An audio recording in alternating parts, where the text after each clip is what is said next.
भाई सब खैरियत है। अल्हम्दुलिल्लाह ठीक यार वो ठाक। आपको उसका पता है ज़ुबैर का? ज़ुबैर? हाँ कौन सा वाला? यार वो ज़ुबैर खान जो है। अच्छा वो जो दौरे में आता है ना। अस्सलाम वालेकुम वालेकुम। अस्सलाम क्या हाल है? वरहमतुल्लाह। क्या हाल है, सब खैरियत है? और अल्हम्दुलिल्लाह अल्हम्दुलिल्लाह सब ठीक खैरियत। ठाक। किधर से है, इतने टाइम बाद नज़र आ रहे हो?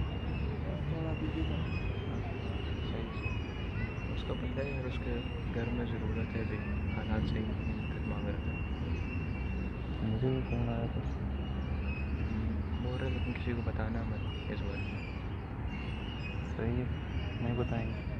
और देखो अभी उसको कर ले ब्रेक, कह रहे थे वो भी ठीक है।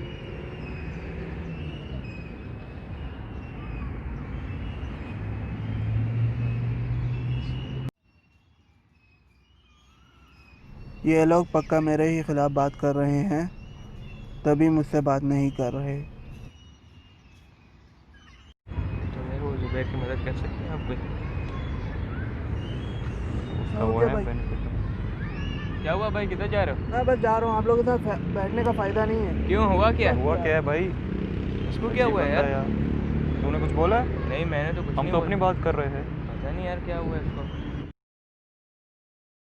रसूलुल्लाह सल्लल्लाहु अलैहि वसल्लम ने फरमाया कि जब तुम में से 3 आदमी एक साथ हों तो तुम में से 2 आदमी तीसरे को अकेला छोड़कर कान पोशी ना करें, यानी कान में बातें ना करें, क्योंकि ये तीसरे को शक व गम में मुब्तला कर देगा कि यार कहीं ये मेरे बारे में बात तो नहीं कर रहे, ये मेरे ख़िलाफ़ बातें तो नहीं कर रहे। अगर तुम 3 आदमी इकट्ठे हो तो तुमको चाहिए कि तुम तीनों एक साथ बातें करो, ना कि 2 एक बातें करें और तीसरे को अकेला छोड़ दें। तीनों आपस में बातें करो यहाँ तक कि तुम घुल मिल जाओ। तो आप सल्लल्लाहु अलैहि वसल्लम ने इस अमल से सख्ती से मना फरमाया।